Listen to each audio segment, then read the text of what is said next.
Good morning. This is Dr. Mike, and I wanted to just share some things from my perspective for this week. This is especially important on these weeks when we don't have discussion boards, that we kind of continue our thinking and our process. And I really appreciate the great input that you've given over the weeks on discussion.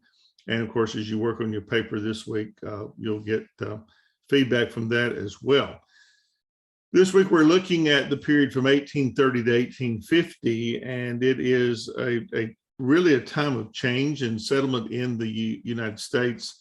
1820 was kind of an important year. It was the year that the constitutional writers kind of kicked the can of slavery forward and said, we won't deal with that now, but we'll wait 20, 30 years and deal with it then. And of course, the U.S. Constitution did ensconce slavery into the document when it started. During these years, we are also gaining from 1830 forward another big section of land, much like the Louisiana Purchase did under Thomas Jefferson, under the James K. Polk, who was a protege of Andrew Jackson. We're going to add the state of Texas and much of that territory there that's a lot bigger than Texas today, which would be southern Colorado, part of Kansas, Oklahoma, present day states of that ilk. And basically, Polk's addition to the country rivaled that of the Louisiana Purchase. He is the second in line to as far as adding the large number of property to the country.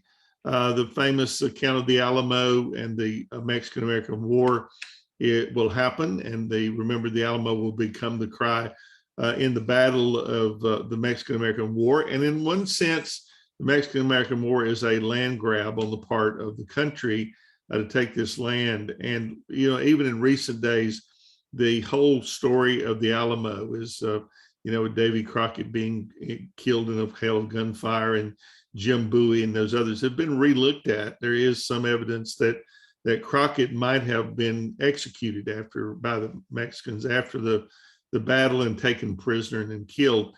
So it didn't quite fit the myth and the story. You understand, there's a lot of myth in American history, legends, people become larger than life. And so it's important that we kind of evaluate those as historians. You're going to be looking this week at the role of slavery in culture and economy in the South. The Southern economy or the culture was very much reminiscent of England with its House of Lords and Ladies and Victorian ideas. And so there was some affinity between the South and Great Britain. I mean, they bought most of the cotton from the South, and the North did as well. That's one thing that we have to be very cognizant of, is that the North is not completely clear in its conscience with the ideal of slavery, because most of the cotton mills were in the North and the South was their customer. So they were, if they were not practicing as much slavery in the North, they were certainly condoning it and looking the other way to buy the cotton. There's one thing that you have to be very careful of when you're dealing, especially with the Civil War, is that we don't just broad brush the North as being anti-slavery and the South as being pro-slavery. There was slavery still in the North, and were anti-slave advocates in the South. So it was not this pluralistic, idealistic kind of society, but you had both groups of people, and as we move forward in the 1850s and so forth, you're going to see dividing lines become a lot stronger. For instance, the Baptists will divide in 1854 between Northern Baptists and Southern Baptists, which were basically over the issue of slavery. Also, at that point, there's a lot of worldwide sentiment, and we don't often listen to or hear the voice of foreign newspapers or whatever as they discuss what was going on in America at this time. But that would be a very interesting line of thought. The Southern economy was almost entirely built on farming and cotton, and it wasn't all plantations and slavery. There were a lot of smaller subsistence farmers who grew other things and may have grew some cotton as a cash crop, but it was very much farming. Agriculture was very much the economy in the South.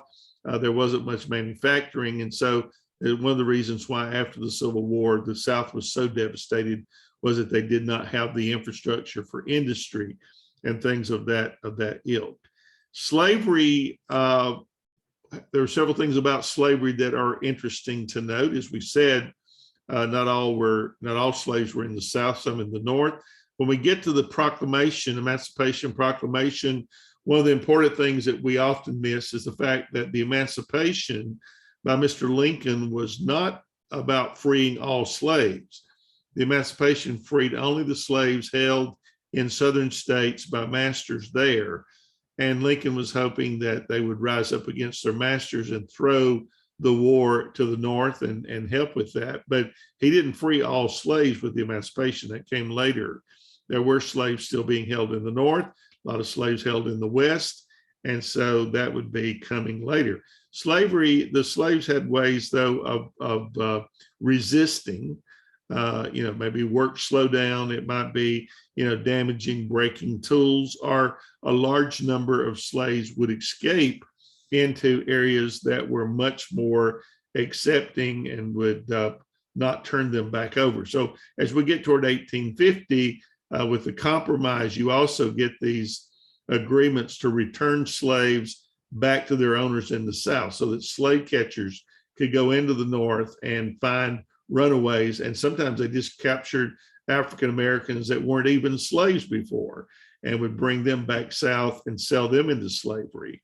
Some of the slaves in around like Georgia, South Carolina would escape into Florida and became, lived among the Seminoles where they, and because the Spanish didn't appreciate slavery and didn't, that kind of slavery, at least they didn't mind using Indians and others as slaves to mine gold and silver, but they kind of resisted the institutionalized slavery that was going on in the rest of the world. So they didn't bother to return runaways back to their owners. 1837, there is a financial panic. And I wanted to just take that opportunity to tell you that something that's unique to capitalism is that about every 10, 15, 20 years in capitalism, there's always an economic downturn. And this panic kind of shook people at their foundations. There's going to be one in 1873 after the war. There's one in 1887. There's going to be a major depression in 1893, which may rival the Great Depression of 1930. The reason we don't know much about that, and it's not talked about very much, is because of communications. In 1930, we had the radio, which was this new piece of technology. In 1893, you had newspapers, but most of America did not live in urban areas. They lived in rural areas and didn't get a newspaper very often. So that panic is quite interesting. The other event that is going to go on during this period is the Second Great Awakening. You might remember the first, religious revival. This will be another long-term religious revival in which great changes happen within Christianity. In fact, the Civil War will take place right in the middle of the biggest religious revival in the country that we ever saw. The thing that always makes me want to think about that, having been a pastor for 20 years, is the fact that slavery, religion did not seem to have much of an effect on slavery.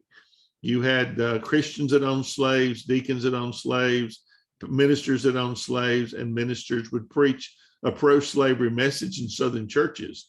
Southern Baptists, as I said, which came out of the Northern Baptists in 1854, you will find them, the founder of Furman University in Greenville, South Carolina, moved Furman from Edgefield, South Carolina to Greenville in 1854 and traveled around the upstate preaching a pro-slavery message. And so this really did not, there's not much conscience there among many Christians about the institution of slavery. During the period that we're talking about also this week, you have great strides in technology and industrial innovations that are going to push things well beyond where they were. The invention of the cotton gin, of course, made cotton, even short staple cotton, which was grown in the South, a much more viable product because the problem was getting the seed out of the cotton. And the cotton gin allowed that to be done. So that piece of innovation in and of itself was unique. And so you're going to need those innovations, especially in the South, as it recovers, since the labor from slavery and the manpower will go away with the Civil War. So innovation and technological things are going to really make a difference. That will include trains, which happened before the Civil War. And during the Civil War, lots of tracks are laid to move troops and move munitions and food and all these other things in the North and in the South. And so that by the time the Civil War ends, they really kind of overbuilt railroads. And so there's a glut on the market. But that surplus of railroads is going to really open the West, especially as we get into the latter part of the 1800s with the invention or the improvement of steel by the Bessemer process. Andrew Carnegie will take over the steel industry, and they build the first bridge across the Mississippi out of steel, which is a very interesting story because people are afraid that it's not going to hold a train up and afraid to ride it. So Carnegie brings in elephants to walk out and back over the bridge because an elephant has this innate sense of something that will not hold its weight. So they march these elephants back and forth over the bridge to show that it was strong enough. And of course, that bridge is going to open the West in fabulous ways. But the 1820s and 30s are a time of very growing sectionalism, and the idea of keeping slavery or ending slavery leads us to the 1850s Great Compromise, in which one new state coming in free, one slave state coming in, kept the balance in the Senate as far as senators were concerned, and that will go up until the compromise, the Nebraska-Kansas compromise, which virtually ends that agreement and assures that we are going into the Civil War. And of course, the election of Lincoln, within a month of Lincoln being elected president, South Carolina will secede from the Union and will be followed by other states. And of course, the sectionalism will be a great divide. Abraham Lincoln refounds the Republican Party, on which he runs, and of course is elected, and it pushes them toward secession. So I hope some of these thoughts will resonate. I'd be glad to hear your response. You can answer in the general comments questions section. You don't have to agree with me, but I do want you to think about the things that we talk about. If there's something that kind of spurs a thought, I'd be happy to respond to you. Thank you.